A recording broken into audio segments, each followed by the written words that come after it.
Are we saying we have a problem with all of those things? How many of the Trump children that we were told are corrupt needed pardons? It is a crime that CNN has not yet announced Scott Jennings' primetime show.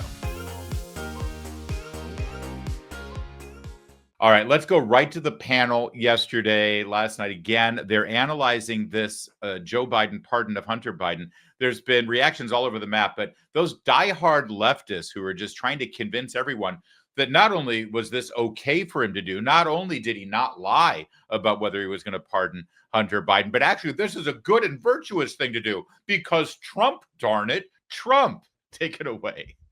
NBC News reported that the president and his top aides met this summer and decided two things: that they were going to keep this option open, that they were going to publicly maintain that they would not pardon Hunter Biden through statements from Joe Biden and statements from the White House press secretary. They had a meeting. They coordinated the lie, I guess for political purposes. And now that he's leaving office, he is going back on what he told the American people. This isn't simply changing your mind.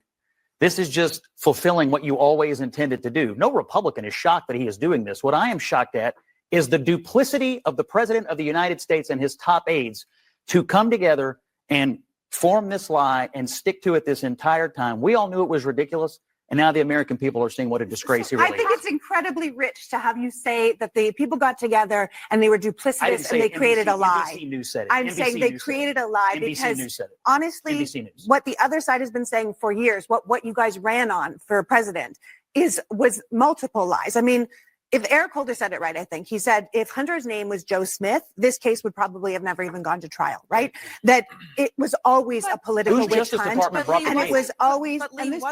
But wasn't, to Scott's point, I mean, wasn't it a lie? I mean, you can defend it, but wasn't it a lie that he was not going to pardon him? No, I believe the circumstances have changed.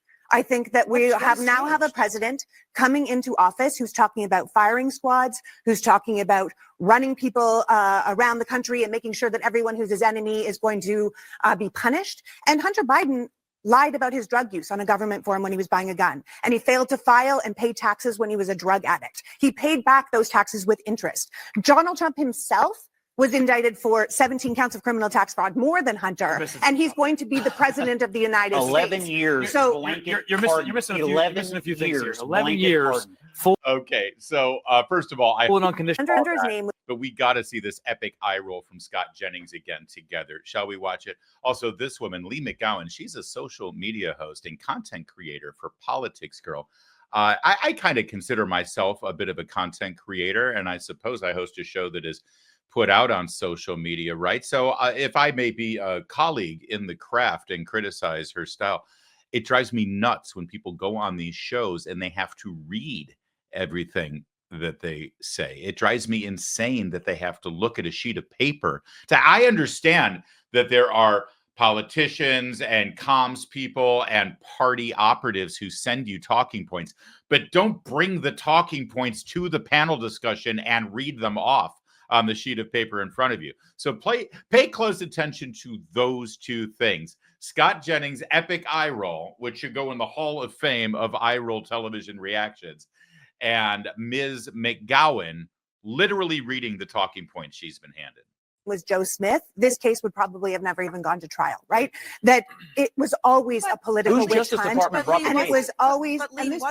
But wasn't, to Scott's point, I mean, wasn't it a lie? I mean, you can defend it, but wasn't it a lie that he was not going to pardon him? No, I believe the circumstances have changed. I think that we now have a president coming into office who's talking about firing squads, who's talking about running people around the country and making sure that everyone who's his enemy is going to be punished. And Hunter Biden lied about his drug use on a government forum when he was buying a gun, and he failed to file and pay taxes when he was a drug addict. He paid back those taxes with interest. Donald Trump himself was indicted for 17 counts of criminal tax fraud, more than Hunter, and he's going to be the president of the United States. All right, so a great eye roll, great job reading your talking points from the sheet of paper you brought in front of you, ma'am. Good job. Glad you made it to the CNN panel. Don't know if you're going to be invited back. Talking about firing squads. Donald Trump won the election, and he's talking about firing squads, everybody. Get ready for the firing squads. You're all going to get lined up against a wall, and you're all going to be murdered by Donald Trump, apparently. That's the best that she can do, and the best that CNN can do, by the way. And I love that all we got was an eye roll from Scott Jennings. No one else on the panel actually reacted to the firing squads and said, "All right, that's taking things a little too far, right? I mean, can we just stop with the firing squads thing?" No, no, no. That's normative political discourse over there on CNN. Also, as we're trying to equivocate and say, well, Donald Trump committed all these felonies and now he's going to be president. So, of course, it's okay for Joe Biden to go back on his word and pardon his son going all the way back to 2014 for the last 11 years. Boy, what a randomly specific number Joe Biden just picked. 2014. I wonder if Joe Biden has a very good working knowledge about exactly what his son did and was involved in starting in 2014. When he took that job with the Ukrainian oil and gas company, the same Ukrainian oil and gas company that Donald Trump asked to be investigated during that led to the impeachment of Donald Trump. Yeah, it's all really coincidental how all of that works out. Let's pick a date, 2014. Also, if I can just reiterate, if you missed yesterday's program, this is not the same thing. Okay, in terms of comparing whatever Donald Trump has been accused of or even convicted of and what Hunter Biden just pled guilty to. All right, just pled guilty to. First of all, Donald Trump's convictions are being appealed, and many of them will be overturned. They're already at the appeals court because they were just brought on politically, number one. Number two, they literally had to invent a crime in Manhattan to convict Donald Trump. That's how vociferously they were frothing at the mouth to try to throw him in jail because they hate him so much. It proves actually that the Justice Department and various district attorneys' offices and judicial, what's the best word for it? Legal systems at the lower level, not just at the federal level, can be used for political purposes. Donald Trump is living proof of that. And thank you, Joe Biden, for saying exactly that in your pardon of Hunter Biden. Thank this woman, actually, for proving the point, because in making her case as to why this pardon should be okay and is absolutely wonderful, she even said the only reason he was convicted is because his last name was Biden and not Smith. Okay, that proves that the Justice Department is politicized. It's so funny that Democrats are finally okay with admitting that the Justice Department and the law can be used as a political weapon. The problem is the one example that they're pointing to is actually a case of actual law breaking on behalf of the son of the president of the United States. I mean, you're right that the Justice Department and the law can be politicized and used for political purposes. You've just picked the wrong example. Hunter Biden ain't it. But go ahead and die on that hill, guys. Die away. More of Scott Jennings here. I'm going to let this play for a while. Scott Jennings at his very finest. NBC News reported that the president and his top aides met this summer and decided two things: that they were going to keep this option open, but they were going to publicly maintain that they would not pardon Hunter Biden through statements from Joe Biden and statements from the White House press secretary. They had a meeting. They coordinated the lie, I guess, for political purposes.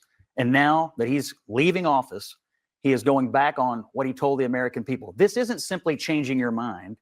This is just fulfilling what you always intended to do. No Republican is shocked that he is doing this. What I am shocked at is the duplicity of the president of the United States and his top aides to come together and form this lie and stick to it this entire time. We all knew it was ridiculous. And now the American people are seeing what a disgrace he really is. I think it's incredibly rich to have you say that the people got together and they were duplicitous and they created a lie. NBC News said it. I'm saying they created a lie because NBC News said it. Honestly, what the other side has been saying. Simply by saying, well, I'm just out looking out for the American people. But why people. would he have answered?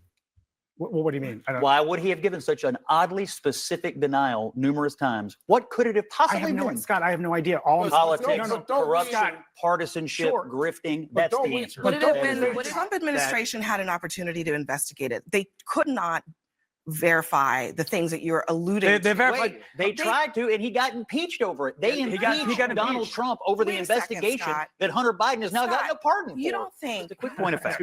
2 points. The Department of Justice investigations, indictments into Hunter Biden.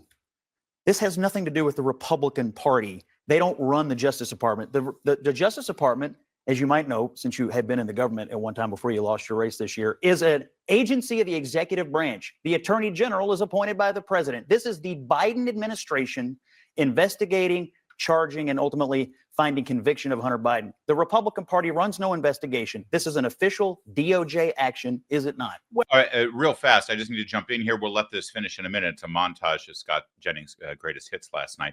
That guy sitting next to him, if you don't recognize him, his name is Jamal Bowman. He was a Democratic congressman. I guess he is for 4 more weeks in this session of Congress. He lost his primary because he likes Hamas terrorists way too much. He represents a district in Brooklyn. And believe it or not, people in New York actually not so fond of the idea of their congressman supporting terrorists.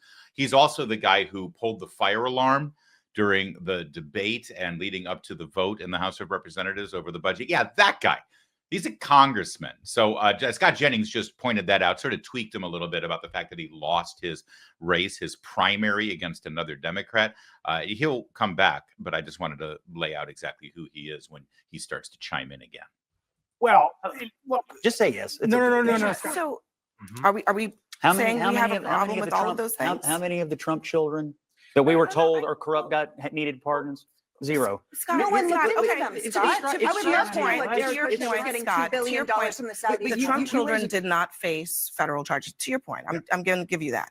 But the person on here, Charles Kushner, who was convicted for a crime. Did he go to jail? Yeah, Yes, he was Oh, living in Alabama pardoned. He prison. served time? but he was Yes, he pardoned. was Did in Hunter? prison.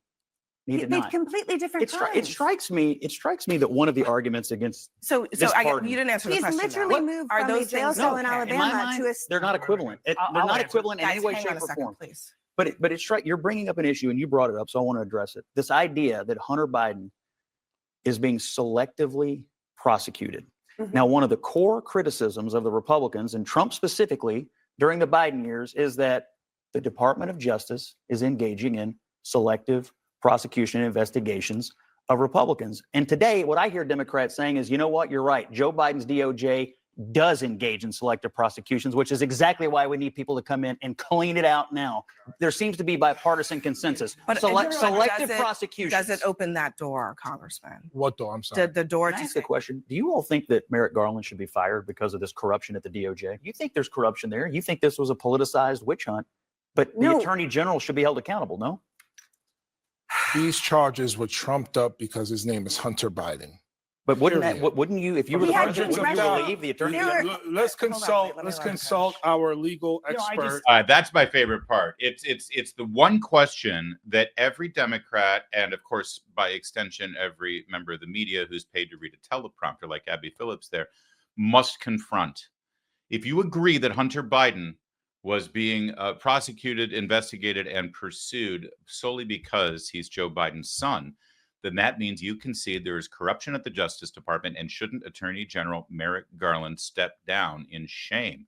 In fact, aren't you sitting Congressman Joe Obama, and shouldn't you be calling for an investigation into Merrick Garland and the Justice Department writ large into the obvious politicization and corruption in that organization? And what was Jamal Bowman's response?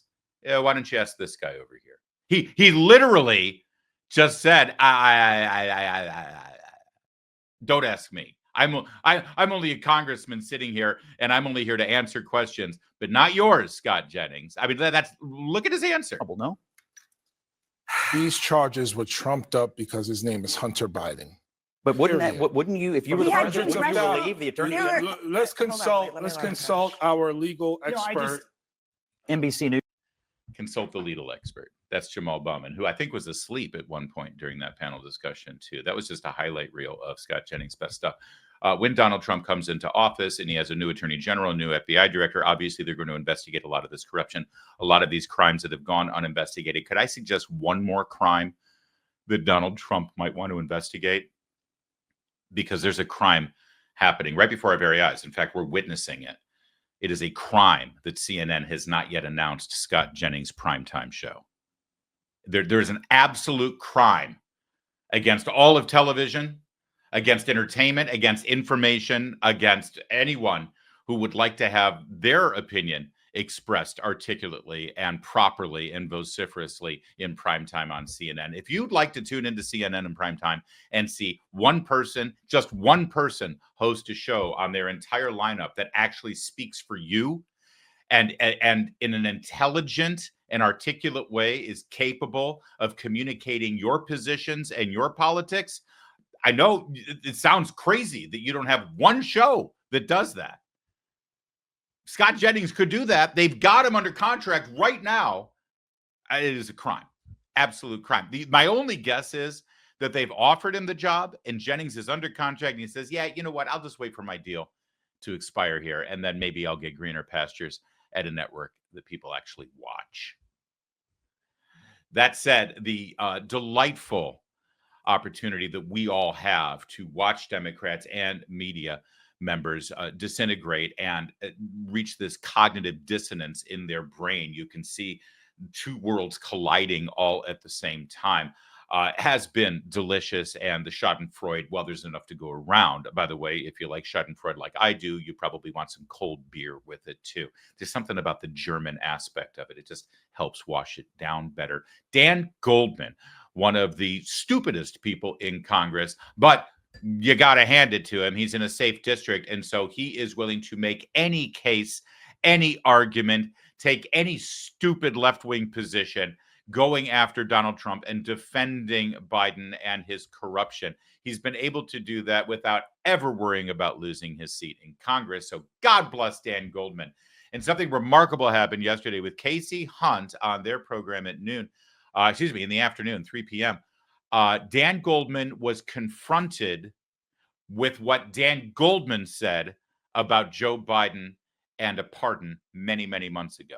And this is great. Pay close attention to the look on Dan Goldman today's face when he has to see what Dan Goldman earlier this year said. In July of 2023, just after that plea deal fell through, this is what you said. I want to watch. Do you think a pardon for his son would be a mistake? Yes, and I don't think there's any chance that President Biden is going to do that, unlike his predecessor, who pardoned all of his friends and anyone who had any access to him. And I think you see that in this case, where he kept on, and Merrick Garland kept on, a Trump-appointed U.S. attorney to investigate the president's son. If there is not an indication of the independence of the Department of Justice beyond that, I don't know what we could look for. What does that feel like, watching yourself back then, reassuring people that Biden was not going to issue a pardon for his son? Yeah, and I think that if that plea agreement and that plea deal had gone through, there would be no pardon. That was a satisfactory outcome. It had already fallen that through. Only was. Sorry? When you reacted, this was when the deal had fallen through. And I hear what you're saying. It's just hang that in the Louvre, could we? Yeah, well, you know, if that plea deal that they originally worked up had gone through, then there would have been a need for a pardon. So I was right. Sir, you made that comment after the plea deal had already collapsed. You had suggested that there should be no pardon after the plea deal had collapsed. Sorry to break it to you, sir. Also, I mean, not to be petty or anything, but this is Dan Goldman today. That's Dan Goldman 4 months ago. 4 months ago. Dan Goldman, 4 months ago. Dan Goldman today. What the hell's going on there?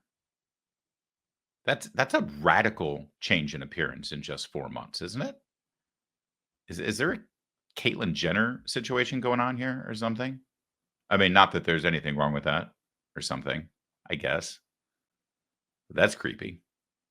Also, one other thing, not for nothing.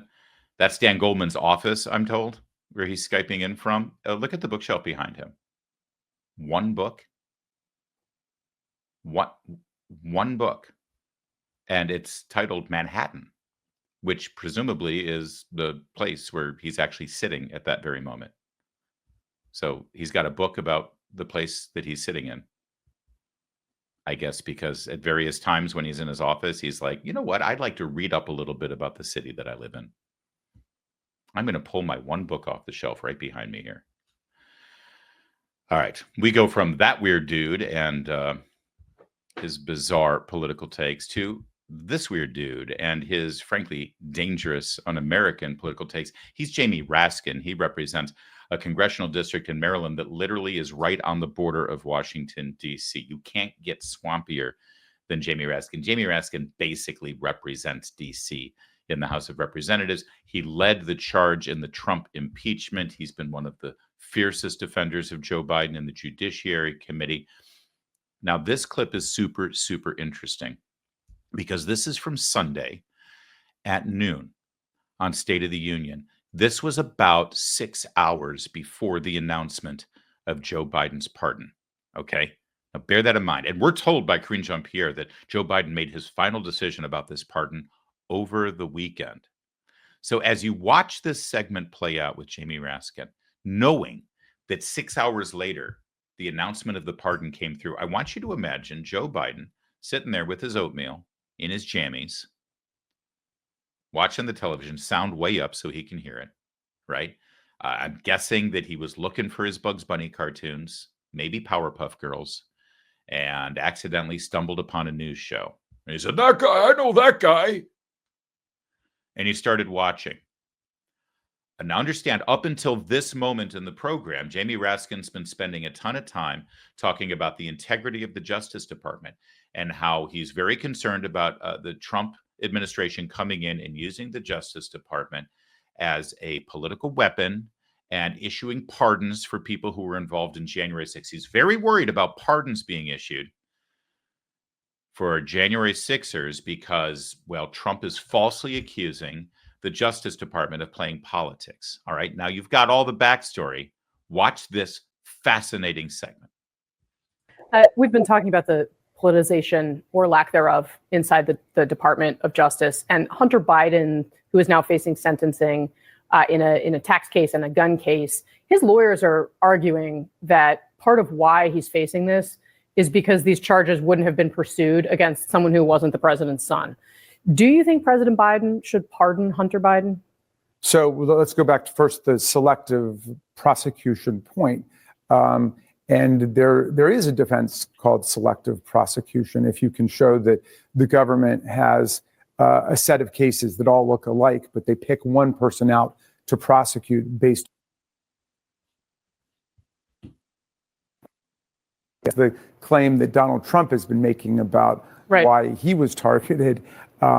And so there are lots of claims of political prosecution and political. And was Hunter politically? Well, I mean, obviously that's a judicial point, and you've got to look at what the evidence is. And I don't know enough so about should the president pardon him? I mean, again, that is a unilateral executive power, power that. And should he use it? Well, the power exists for the president to show mercy for people who have committed crimes and either suffered some kind of injustice in the process or Do you think Hunter has? The should the president is disproportionate. I mean, I haven't even remotely looked at it. I mean, I know basically what the alleged crimes were. One was when he was filling out a form about whether he was. I get the sense you're not going to answer my question. I don't know the answer now. I'm not in the pardon office, but it does give me the opportunity to say there's a process for doing this with a pardon attorney, and they shouldn't be passed out like Oreo cookies. Like Oreo cookies. Okay, fair enough. Okay, so pardon shouldn't be passed out like Oreo cookies. You should go through the process, use the pardon office. Joe Biden did not use the pardon office. He did not go through the regular process, and one could argue that this pardon was passed out like Oreo cookies, or perhaps you could also say it was passed around like a crack pipe. I don't know why I came up with that analogy. It just came off the top of my head. Jamie Raskin refusing to say one way or the other whether Joe Biden should use the pardon power of the presidency or not. He was given multiple opportunities to say so. The fact that he wouldn't say so obviously means that Jamie Raskin thinks that he should not use the pardon power for his son, but he didn't want to commit to that because, well, he's too good of a weaselly politician to get himself trapped into that corner. But you can see the corner that he is in fact in. Either the Justice Department is used for political purposes or it isn't. When Trump says that it is, Trump is a threat to democracy. When Biden says that it is, he's a loving father, and it's obvious on the face of it that Hunter Biden is being persecuted by the Justice Department. Either it's right to pardon Hunter Biden or it isn't. Well, we'll wait to see. As far as I'm concerned, as of now, Joe Biden is on the record saying that he will not pardon his son, and that's because Joe Biden is a champion of the rule of law, and no one is above the law. But as soon as Joe Biden does, in fact, issue that pardon for Hunter Biden, well, let's go back to step one, which is he's a loving father, and he just did this because Trump. This is where they are right now.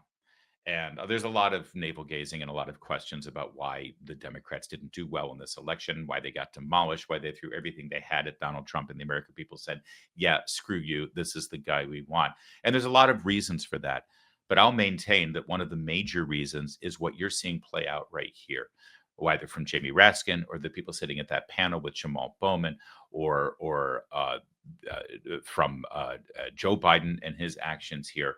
Kamala Harris, and on down the line. They say one thing, they maintain one message, they maintain one through line in their political attacks on Donald Trump. And then the second they have the opportunity, they actually do exactly what they accuse Donald Trump of. They do exactly what they accuse conservatives of and Republicans of. And then they pretend like you're supposed to not believe your very eyes. They pretend like, oh, no, I know it looks that way, but you're completely wrong. You're stupid. You're a moron. You're a partisan MAGA hack. You don't see what's really going on here. The truth is we're being consistent, pristine, and virtuous the entire time. And they're not. They're not. They're hypocritical political hacks. And say what you will about Donald Trump. He doesn't play that game. He doesn't pretend to be one thing and then end up doing something else and then gaslight you into thinking that you're the nut, you're the maniac. No. Like him or not, agree with him or not, vote for him or not, Donald Trump is exactly who he says he is. He does exactly what he says he's going to do. You may not like it, and he's fine if you don't like it. Just stay out of his way because he's got work to do. And I think ultimately the American people, they would rather have somebody that they might not even like that much, but at least he's genuine. He's going to do what he says he's going to do versus this pack of lying, scheming, duplicitous hacks. Hey, if you open an IRA in gold with Birch Gold, you'll get a free silver.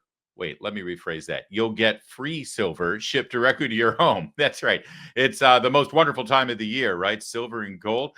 And it's the only time of the year that Birch Gold gives away a free 1-ounce silver eagle for every $5,000 purchased. And the best part is you don't actually have to pay a penny out of pocket. Yeah, because you convert an existing IRA or 401k into a tax-sheltered IRA in physical gold. And Birch Gold is going to send your free silver coins directly to your home. Now, if you're thinking, I don't need to worry about silver or gold or anything like that, because my God's headed to DC. Things are good. We won the election. No. An administration trying to reverse a $36 trillion national debt in just 4 years is like a field mouse trying to stop a freight train. I love that imagery.